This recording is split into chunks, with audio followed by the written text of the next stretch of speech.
name is Michael Boyle. I'm the strength and conditioning coach at Boston University and for the Boston Bruins.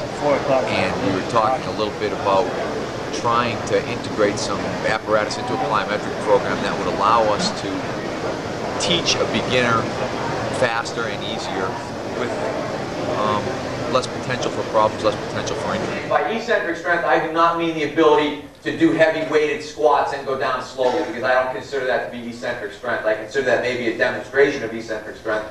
But when you look at what eccentric strength is in a sports skill, it's basically the ability to land when you jump.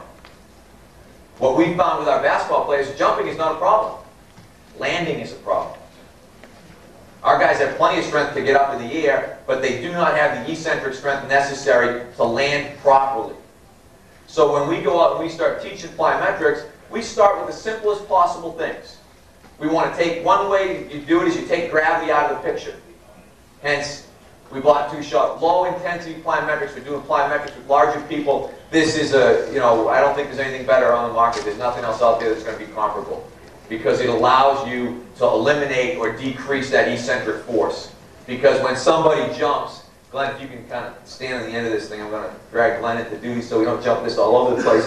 The nice thing about this shuttle is when you jump, I'm not coming back very fast.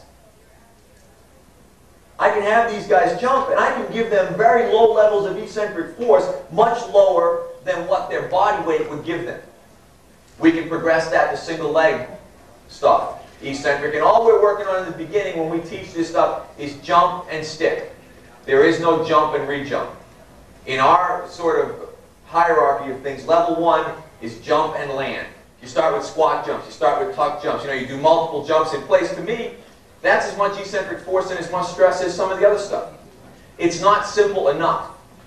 And actually, if you look back, Vern wrote an article in Training and Conditioning probably, I don't know, a year and a half, 2 years ago, where he talked about a lot of this stuff. He called them, jump and stick, single downs, double downs. And all that stuff was stuff that I initially glossed over. We can bypass that. We don't need that. And what I realized during the course of trying to teach this to people was I was absolutely dead wrong. And then when we bypassed it, that was when we got the patella tendonitis. That was when guys started showing up with sore knees, sore backs, because all we were doing was attempting to run before we could walk, in effect.